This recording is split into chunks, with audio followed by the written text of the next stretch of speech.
What's up, YouTube? It's your boy Senpai, and today I'm glad to bring to you my initial test build of Thavas and Lambros.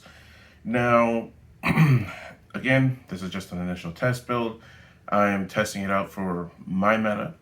I suggest that you heavily do the same thing. Also, there will be episode 2 of I'm going to teach you how to play Aquaforce, the updated edition. That will, again, contain premium and standard content for those of you who are wondering. But let's get into the deck profile. Of course, we got to start out with our SP Pack Quick Shield, because quick shields are quick shields, and everybody needs them. Next, our starter, Kelpie Rider Mitros. He was the Thavas starter. I believe that in the G era, he gave us the ability to go get another Thavas for Counterblast 1 goes into Soul, and then we get to Superior Call of Thavas. So the old version is Superior, but this is just standard, standard fair Aquaforce stuff. Next, I'm going to start out with 4 Lambros. 4 Lambros because Nubitamas are a thing, and they can bind things from your drop zone. Any other clan, you really don't have to worry about it, because if it's Narukami or Kagero, the only thing you have to worry about is just, well, more likely Narukami, is just not putting him on the board. What he does is continuous from the hand. If you have a Thavas Vanguard, so this does count in premium as well. I don't know why you would play this in premium, but it does count in premium as well. If you have a Thavas Vanguard, he loses grade -1. So instead of a grade 4, he's a grade 3. And then you could just call him out. He's a 15k beater. Whatever. Next, for Lambros' other skill, it is auto. When placed, choose any number of your rear guards that are rested, stand them. Now, no, you don't have to stand all of them. You can, you don't have to. It's not mandatory. So for things like Coral Assault or Paragios that depend on other cards being rested, he helps. And then auto, when it attacks, Counterblast 1, Soul Blast 1, stand all of your rear guards in the column, you choose a column and then you pick all the rear guards in there, you stand them, and that column essentially gets plus 10k. So this, while old Lambros, GR Lambros, was a lot better because you just pick 2 rear guards, this one is still alright. It's not the best, it's not what I would have wanted. I thought he would have gotten skills based off the number of cards that are rested before he attacks, and I was hoping for it, but hey, it's alright. He's still a good card. Next, obviously, we're going to do 4 Thavas. One who surpasses the storm Thavas. And if you look back and look at his trial deck art, this is very similar. Same facing direction and everything, but yeah, anyway. So let's get to his skills. Act, once per turn, rest a rear guard. And this is on Vanguard or rear guard skill. You rest one of your rear guards and you retire one of your opponents. It's no longer that choose 3, it's not consensual. Thavas is coming out here, he's coming for your rear guards and he's going to take them out. Next, excuse me. So his next skill basically is the stride skill, which lets Lambros ride on top of him. Unfortunately, Lambros doesn't also have a force or a excel marker, but basically at the beginning of the battle phase, if you have 3 or more rested rear guards, you discard 1, and then you go search your deck for a Lambros and you ride it. Then Lambros gets plus 10k power and plus 1 drive check. So Lambros then goes from being a 15k with twin drive to a 25k with triple drive, which does help a lot. But that's essentially what he's here for. And we also needed in premium a Thavas that could, notice all of them are SP. We needed a Thavas that had an Excel marker to make our Aquaforce premium deck a little bit better. Also, if anybody has one more Lambros SP, let me know. I'll buy it from you. Anyway, next up to the grade 2s.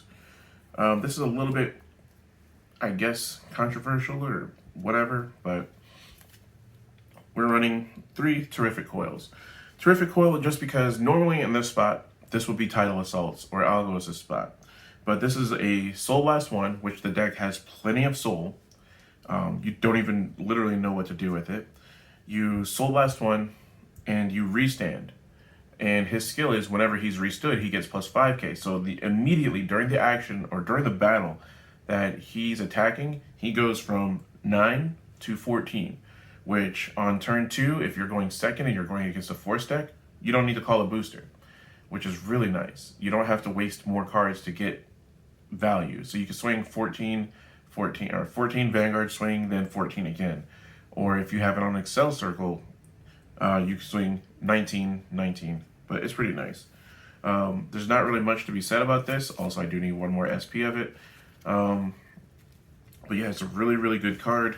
I think people should take more of a look at it. It shouldn't be at 4, but it's whatever. Next, we have Kelpie Rider Dennis. He can be found through Kelpie Rider Nikki. Before, he used to be the vanilla in the old Thavas trial deck. I guess you just, like, his skill is Vanguard Rearguard. Hard once per turn, mind you. Not once per turn per him, but once per turn, period. You rest a Rearguard, and then you look at the top card of your deck, and you Superior Call something. Could be a Trigger, could be a Terrific Coil, could be a Thavas, could be a Lambros, could be whatever. And again, any SPs, greatly appreciated. Of course, can't do this deck without Coral Assault. Coral Assault is only needed because we need to, again, have Phantom units. We will be able to go ahead and swing for 24k on Rearguard Circle. Well, most likely 32 or 35 if we have a Baragios or a Penguin. And then we can swing for 45 if we restand it with Lambros in that column, or we can just swing with 29 on an Excel Circle. So, good cards are good cards, essentially. Next up, 3 Aegeus, or Aegeus, however you want to pronounce it. He is basically just Counterblast 1, pick 2 cards, rest them, he gets plus 10k. He helps out with reaching the condition of being able to Superior Call out or Superior Ride Lambros by just resting 2 cards, which is really, really great. And once we do get the new promo, I think that, we're probably going to cut Terrific Coil, maybe, and 1 copy of Coral Assault, and then put 4 of that one, because the other promo card, I can't remember his name right now, it's Soul Blast 1, rest 2 units, and you get to draw a card. So that to me is really good, because you're still abusing the soul, but I want to try to find a way to make it work with, all of them. So anyway, on to the grade 1s. We are going 3 Baragios.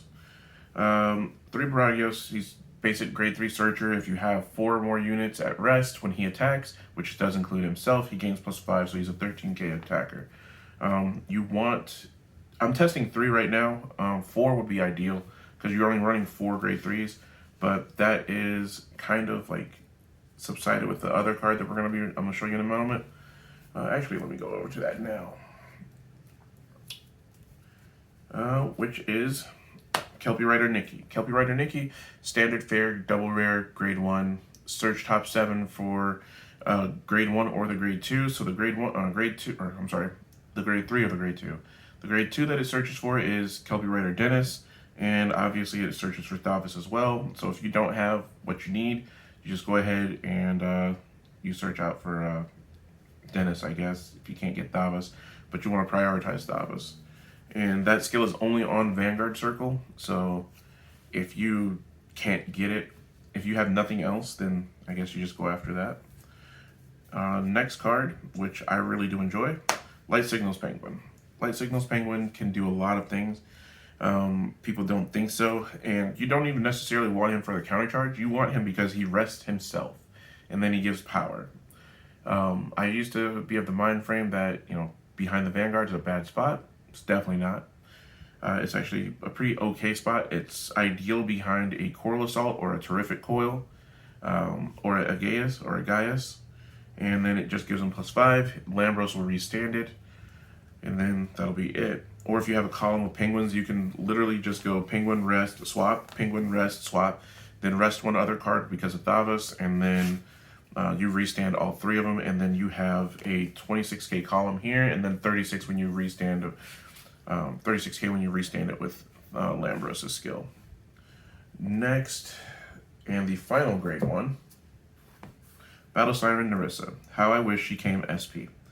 So when she's rested, which can be rested due to Thavas, can be rested due to Gaius.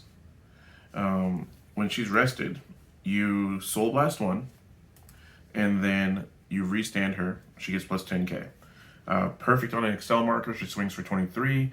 On a regular rearguard circle, it's 18, but that's okay. And then as long as you have 4 more rearguards at rest, or 4 more rearguards, shove her in a soul, draw a card. So she is literally grade 1 Coral Assault, with the exception of how she gains her power. And next, we're just going to go over our triggers. We are running 7 crit, 5 draw, 4 heal. The reason why we're doing this, we're just running a higher draw count, just because 1, we still want to be able to push damage, but we still want to have a higher chance of drawing. Also, Pashal, my favorite SP in the game right now, looks really great. But yeah, and heals are good because that's your countercharge engine, besides the penguin, and 7 crits to hurt your opponent real quick. So, again, I just wanted to get this deck profile out really quickly. This is just my initial testing of what I'll be playing for the next couple of days. I'll let you guys know if there's any updates. So please, if you've liked what you've seen today, go ahead, like, comment, and subscribe to the video. If there's something that you want to know, like plays, or if you want to see, just a match, which you're going to get plenty of Aquaforce matches, against whatever deck, because between my locals and we have just about every deck in the game that's relevant right now. And yeah, thank you for watching, whenever or wherever you are. We'll see you next time.